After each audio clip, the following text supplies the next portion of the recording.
Xenosystems Fragments. Zombie Hunger. Nickland. Narrated by Skeptical Waves. The Psychonomist forwarded an extraordinary essay on the topic of popular appetite for zombie apocalypse, considered as an expressive channel for loosely anarchist hostility to the state.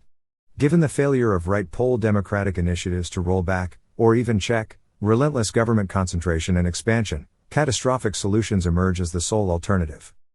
Films and television shows have allowed Americans to imagine what life would be like without all the institutions they had been told they need, but which they now suspect may be thwarting their self-fulfillment.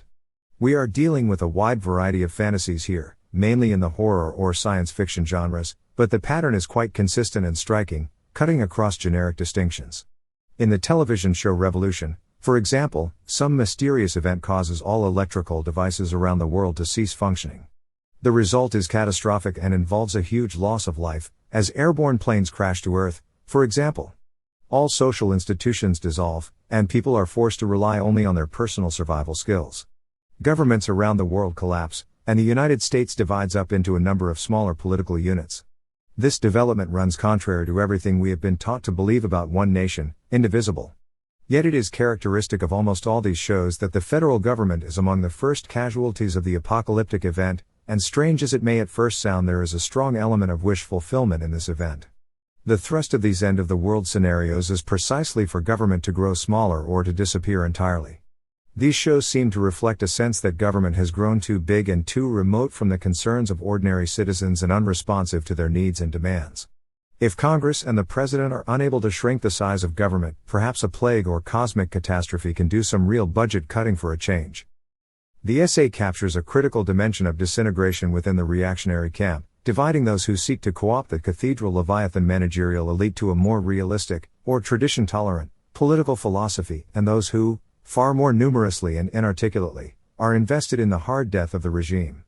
The latter, immoderate, position, it appears, is genuinely and even shockingly popular. Swathes of mass entertainment production are able to thrive on the basis of its seductive nightmares. Is pulp catastrophism the economic base that will support neo-reactionary contagion? Reading the Cantor essay alongside Jim Donald's Apocal Natural Law and Natural Rights essay is highly suggestive. A common thread running through both is the centrality of vigilantism to the popular right. The purpose of natural law, Donald argues, is not to demand justice from a higher authority, but to neutralize the interference of any such authority in the pursuit of justice by decentralized agencies. Natural law protects the right to legitimate vengeance, ensuring that individuals are not inhibited in their exercise of self-protection. When the state is seen to operate primarily as a social force defending criminals against retaliation, it loses the instinctive solidarity of the citizenry, and dark dreams of zombie apocalypse begin to coalesce. Given the survivalist ethic in all these end-of-the-world shows, they are probably not popular with gun control advocates. One of the most striking motifs they have in common, evident in Revolution, Falling Skies, The Walking Dead, and many other such shows, is the loving care with which they depict an astonishing array of weaponry. The Walking Dead features an Amazon warrior, who is adept with a samurai sword, as well as a southern redneck, who specializes in a crossbow. The dwindling supply of ammunition puts a premium on weapons that do not require bullets. That is not to say, however, that The Walking Dead has no place for modern firearms and indeed the very latest in automatic weapons. Both the heroes and the villains in the series, difficult to tell apart in this respect, are as well armed as the typical municipal SWAT team in contemporary America. Among the attractions of zombie apocalypse, in this construction, is the disappearance of the state as an inhibitory factor in the social economy of retaliation. The zombie-plagued world is a free-fire zone, in which no authorities any longer stand between the armed remnant and the milling hordes of decivilization.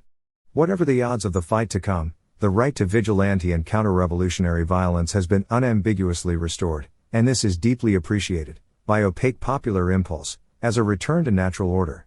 The state had taken sides against natural law, so that its catastrophic excision from the social field is greeted with relief, even if the cost of this disappearance is a world reduced to ashes, predominantly populated by the cannibalistic undead. There's a ferocity to this that will be worked. It's best to be prepared.